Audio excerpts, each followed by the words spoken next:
नमस्कार बच्चों। कल हमने हिंदी प्रथम वसंत भाग का सेकंड चैप्टर जो है वो अध्ययन किया था, लाख की चूड़ियां, जिसका मैंने आपको बताया कि लेखक जो है वो कामता नाथ है। हमने उस चैप्टर में पढ़ा था कि वर्तमान काल में जो कांच की चूड़ियां हैं उनको अधिक महत्व दिया गया है और प्राचीनता में लाख की चूड़ियों को अधिक महत्व दिया गया था। और उन्हीं लाख की चूड़ियों और कांच की चूड़ियों से संबंधित जो है वो लेखक का स्वभाव या उसकी स्वाभिमानता को जो है बताया गया था। आज हम इस पीडीएफ की सहायता से इसके प्रश्न अभ्यास करेंगे। तो पहला प्रश्न देखिए, बचपन में लेखक अपने मामा के गांव चाव से क्यों जाता था और बदलू को बदलू मामा न कहकर बदलू काका क्यों कहता था। जैसे हमने पाठ के अनुसार अगर हम करते हैं तो कैसे होता था कि बचपन में लेखक अपने मामा के गांव चाव से क्यों जाता था, क्योंकि उसे वहां पर जो लाख की छोटी छोटी रंग बिरंगी गोल गोल गोलियां मिलती थी, इसलिए उसे मामा के गांव जाने का चाव था। फिर बदलू मामा न कहकर बदलू काका क्यों कहता था। क्यों कहता था बदलू काका, वह इसलिए कहता था क्योंकि गांव के जो बाकी बच्चों के साथ जब वह खेलता था तो उसे सब काका काका बोलते थे, तो वह भी उनको काका कहने लगा। अब देखिए इस प्रश्न का उत्तर। बचपन में लेखक अपने मामा के गांव चाव से इसलिए जाता था क्योंकि लेखक के मामा के गांव में लाख की चूड़ियां बनाने वाला कारीगर बदलू रहता था। लेखक को बदलू काका से अत्यधिक लगाव था। वह लेखक को ढेर सारी लाख की रंग बिरंगी गोलियां देता था, इसलिए लेखक अपने मामा के गांव चाव से जाता था। सेकंड, फिर इसी का दूसरा जो क्वेश्चन बन रहा है वो है कि मामा ने कहकर काका क्यों कहते थे। तो देखो, गांव के सभी लोग बदलू को बदलू काका कहकर बुलाते थे, इस कारण लेखक बदलू मामा ने कहकर बदलू काका कहता था। तो समझ में आ गया ये प्रश्न का उत्तर। अब दूसरा देखिए, वस्तु विनिमय क्या है। विनिमय की प्रचलित पद्धति क्या है। अगर हम अपनी भाषा में करते हैं, हमने पाठ पढ़ा, तो वस्तु विनिमय मतलब एक चीज लेने पर उसे दूसरी चीज देना, है ना। जैसे किसी के पास मान लो अगर दूध है और वो गेहूं लेना चाहता है, अनाज लेना चाहता है, तो वो 1 किलो दूध देकर 1 किलो अनाज लेगा, है ना। और विनिमय की प्रचलित पद्धति क्या है, तो देखो, वस्तु विनिमय में एक वस्तु को दूसरी वस्तु देकर लिया जाता था। जैसे मान लो किसी के पास में गाय भैंस है और दूध का काम है, और दूसरे किसी के पास में अनाज का काम है, तो वह क्या करता था, 1 किलो दूध उसको दे करके उसके बदले 1 किलो अनाज ले लेता था। मतलब चीजों के बदले चीजें लेना। तो वस्तु विनिमय में एक वस्तु को दूसरी वस्तु देकर लिया जाता था। वस्तु के लिए पैसे नहीं लिए जाते थे, वस्तु के बदले वस्तु ली और दी जाती थी। ठीक है। किंतु अब मुद्रा के चलन के कारण वर्तमान परिवेश में वस्तु का लेन देन मुद्रा के द्वारा होता है, अर्थात पैसों के द्वारा होता है। विनिमय की प्रचलित जो पद्धति है वो पैसा है। अभी हम वर्तमान में विनिमय जो करते हैं, एक दूसरे से सामान लेते हैं या देते हैं, तो वहां पर हम क्या करते हैं, मुद्रा का आदान प्रदान करते हैं, अर्थात पैसों का जो है वो आदान प्रदान करते हैं। तो यहाँ इस प्रश्न का उत्तर यह हुआ। अब आगे देखिए, प्रश्न नंबर 3, मशीनी युग ने कितने हाथ काट दिए हैं। इस पंक्ति में लेखक ने किस व्यथा की ओर संकेत किया। व्यथा मतलब दुख। तो हमने चैप्टर में पढ़ा था, अगर हम अपनी भाषा में आपस में बात करते हैं और इस बात को तो सरल करते हैं, तो यही था कि जो लाख का काम बदलू जो था वह पहले लाख की चूड़ियां बनाता था, परंतु धीरे धीरे क्या हुआ, मशीनी युग ने अपना जो फैलाव कर लिया, अपना प्रसार कर लिया, और धीरे धीरे मशीनों की सहायता से कांच की चूड़ियां तो बनती थी, साथ में ही लाख की चूड़ियां जो है वो भी मशीनी युग में मशीनों से बनने लगी। और जब मशीनों से कोई काम करने लग जाते हैं तो उससे व्यक्तियों की जो है वो इतनी आवश्यकता नहीं होती है।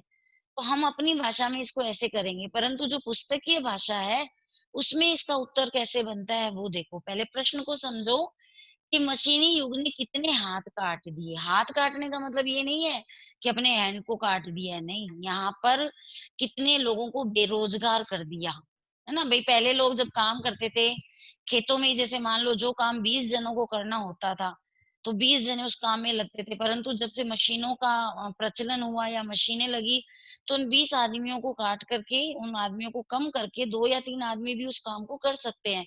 तो यहाँ बेरोज़गारी की बात हो रही है। तो प्रश्न क्या है कि मशीनी युग ने कितने हाथ काट दिए हैं? इस पंक्ति में लेखक ने किस व्यथा की ओर संकेत किया है?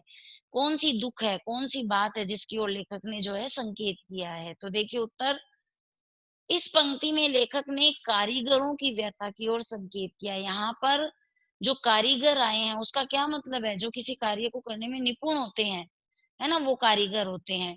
तो इस पंक्ति में लेखक ने कारीगरों की व्यथा की ओर संकेत किया है कि मशीनों के आगमन के साथ कारीगरों के हाथ से काम धंधा छिन गया, मानो उनके हाथ ही कट गए हों। उन कारीगरों का रोजगार इन पैतृक काम धंधों से ही चलता था। उन उसके अलावा उन्होंने कभी कुछ नहीं सीखा था। वे पीढ़ी दर पीढ़ी अपनी इस कला को बढ़ाते चले आ रहे हैं और साथ में रोजी रोटी भी चला रहे हैं। परंतु मशीनी युग ने जहां उनकी रोजी रोटी पर वार किया है, मशीनों ने लोगों को बेरोजगार बना दिया है। अगर आप इसको अपनी भाषा में भी प्रस्तुत करते हैं, तो आप ऐसे लिख सकते हैं कि पहले के जो लोग होते थे, वह एक ही काम या धंधे को पकड़ कर रखते थे। मतलब उनके जो दादा, परदादा उन्होंने जो काम किया, तो वही वो उस घर में सीखते थे और उसी काम को करते थे। तो उन्हें आगे के अपने रोज़गार के लिए कोई चिंता नहीं होती थी और वो किसी और धंधे में या किसी और काम को सीखते भी नहीं थे, क्योंकि उन्हें यही काम करना था। वो अपनी कला जो है उसको आगे बढ़ाते थे। परंतु जब से मशीनी युग आया, तब से क्या हुआ कि लोगों को इसने बेरोज़गार बना दिया। जहाँ पर 10 आदमियों का काम है, वहाँ पर मशीन जो है वो 2 आदमियों में भी काम चला सकती है। तो हम अगर अपनी तरफ से इसमें पंक्तियाँ डालना चाहेंगे, तो हम इसी तरीके से डालेंगे। अब आगे देखिए, क्वेश्चन नंबर 4, बदलू के मन में ऐसी कौन-सी व्यथा थी जो लेखक से छिपी न रह सकी?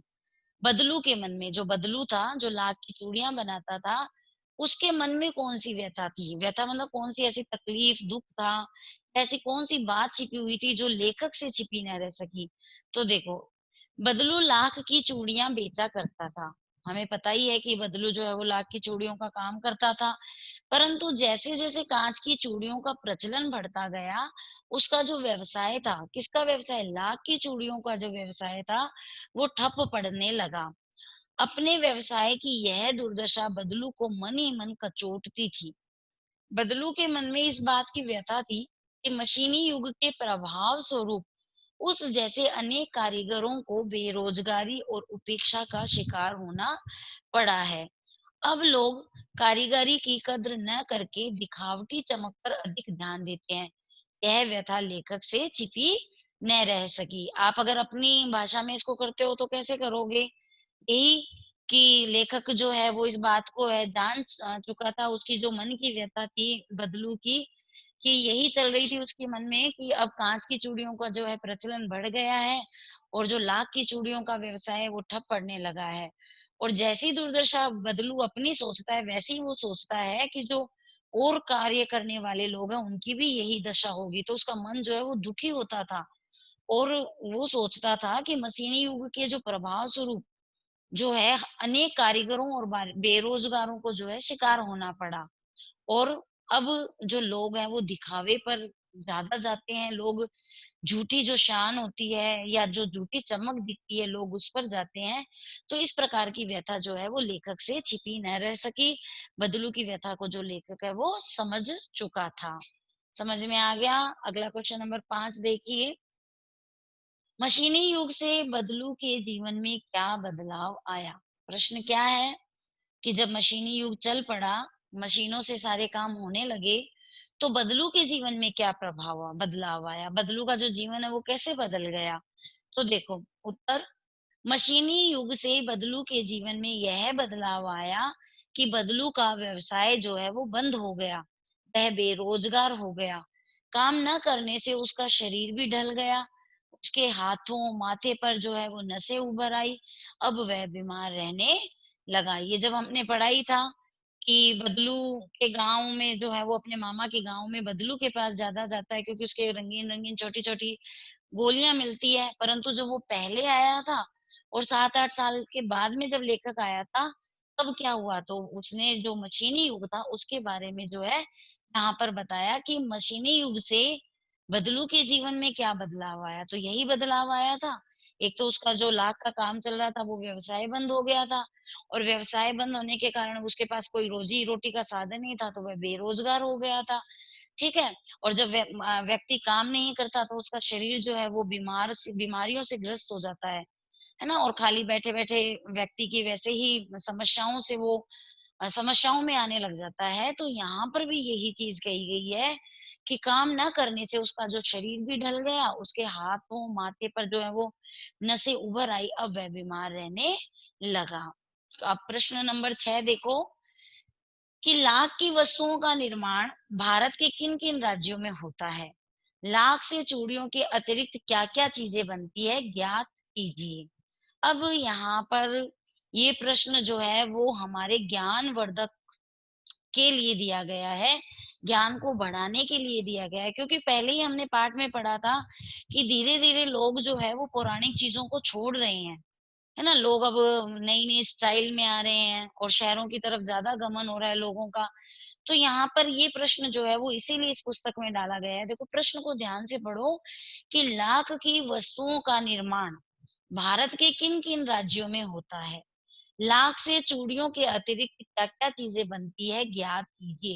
ये प्रश्न हमारी जो मस्तिष्क है उसको बढ़ाने के लिए दिया गया है ताकि हम पुरानी चीज़ों से जुड़े रहें। तो इसका उत्तर देखिए, लाख की वस्तुओं का निर्माण सर्वाधिक उत्तर प्रदेश में होता है। लाख से चूड़ियाँ, मूर्तियाँ, गोलियाँ तथा सजावट की वस्तुओं का निर्माण होता है। समझ में आ गया कि लाख की वस्तुओं का निर्माण सबसे ज़्यादा उत्तर प्रदेश में होता है और लाख से चूड़ियाँ, मूर्तियाँ, गोलियाँ तथा सजावट की वस्तुओं का निर्माण होता है। अब देखिए भाषा की बात अर्थात व्याकरण, है ना? व्याकरण ज्ञान। बदलू को किसी बात से चिढ़ थी तो काँच की चूड़ियों से, और बदलू स्वयं कहता है जो सुंदरता काँच की चूड़ियों में होती है लाख में कहाँ संभव है। ये पंक्तियाँ बदलू की 2 प्रकार की मनोदशाओं को सामने लाती है। दूसरी पंक्ति में उसके मन की पीड़ा है, उसमें व्यंग्य भी है। हारे हुए मन से या दुखी मन से अथवा व्यंग्य में बोले गए वाक्यों के अर्थ सामान्य नहीं होते। जब हम कोई बात व्यंग्य में करते हैं, व्यंग्य मतलब किसी को कमेंट्स करते हैं या किसी बात से हम दुखी हैं, तो दोनों में अंतर होता है।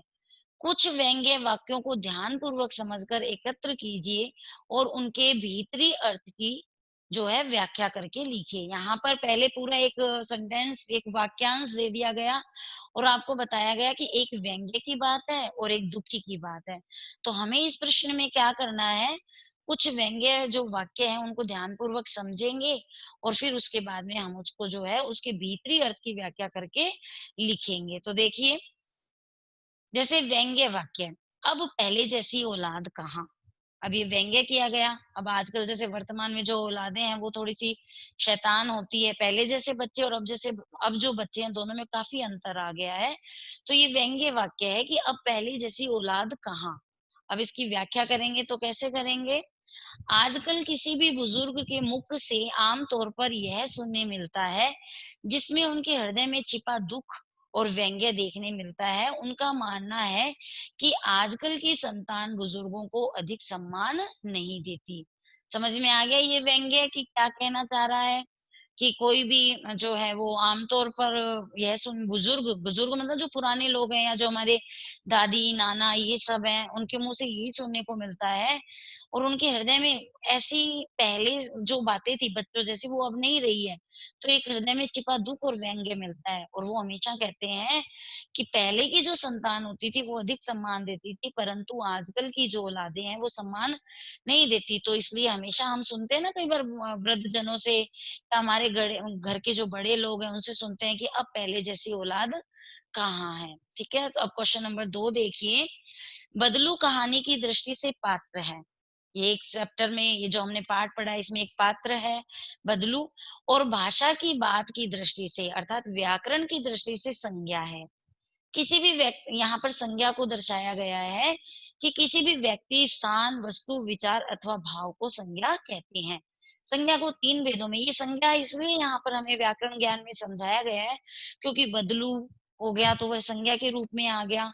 तो संज्ञा किसे कहते हैं? हम सबको पता है कि किसी भी व्यक्ति, वस्तु, स्थान, विचार, भाव को संज्ञा कहते हैं और संज्ञा को 3 वेदों में बाँटा गया है। पहला व्यक्तिवाचक संज्ञा, जैसे लल्ला आया, रज्जो आया, आम आया, कांच आया, गाय आया, जो हमने पाठ में पढ़ा है। ख या सेकंड जातिवाचक संज्ञा, जैसे जाति में चरित्र आ गया, स्वभाव आ गया, वजन आ गया, आकार आ गया, आदि द्वारा जानी मानी वाली जो संज्ञा जो हमने पाठ में भी पढ़ी है। ग भाववाचक संज्ञा, जैसे सुंदरता, नाजुक, प्रसन्नता इत्यादि, जिसमें कोई व्यक्ति नहीं है और ना आकार या वजन है परंतु उसका अनुभव होता है। पाठ से तीनों प्रकार की संज्ञाएं चुनकर लिखिए। अब ये हमने इतनी संज्ञा किसे कहते हैं, संज्ञा के कितने भेद होते हैं और इस पाठ के अंदर कौन-कौन से ऐसे शब्द आए हैं जो संज्ञाओं को दर्शा रहे हैं, तो इसका एक प्रश्न बनता है और हमें तीनों संज्ञाओं को चुन करके पाठ में से ढूँढ करके लिखना है। तो पहला व्यक्तिवाचक संज्ञा जिसमें बदलू आ गया, बेलन आ गया, मचिया आ गया। दूसरा जातिवाचक संज्ञा जिसमें आदमी, मकान, शहर। फिर तीसरा भाववाचक संज्ञा जिसमें स्वभाव आ गया, किसी चीज में रुचि हो गई और व्यथा का भाव आ गया। ठीक है, ये तीनों व्यक्तिवाचक, जातिवाचक और भाववाचक संज्ञा के उदाहरण जो है वो आपको दे दिए गए हैं। अब भाषा ज्ञान में तीसरा प्रश्न देखिए, गांव की बोली में कई शब्दों के उच्चारण बदल जाते हैं। कहानी में बदलू, वक्त, समय को बखत, हमने पढ़ा था चैप्टर के अंदर बखत आया था कि अब पहले जैसा बखत कहाँ।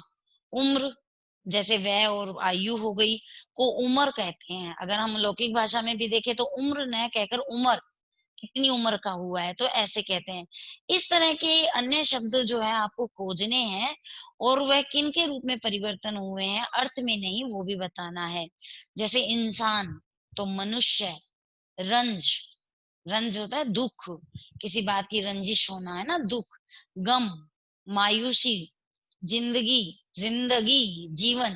देखो जिंदगी नहीं होता है, ये जिंदगी है ना, नीचे नुक्ता लगा हुआ है, ये देखो नीचे नुक्ता है, तो इसका मतलब होता है जिंदगी। इसका मतलब क्या हुआ? जीवन, औलाद, संतान। तो आपका ये पार्ट जो है सेकंड चैप्टर हमारा कंप्लीट हुआ। प्रश्न उत्तर के साथ हमने पाठ का अभ्यास किया, अध्ययन किया और प्रश्न उत्तर हमने किए। तो हम यहीं विराम देते हैं अपने पाठ 2 लाख की चूड़ियों को। आप प्रश्न उत्तर अपनी कॉपी में कीजिए और अच्छे से इसको एक बार दोबारा से इसको पढ़िए। धन्यवाद। घर में रहिए, सुरक्षित रहिए।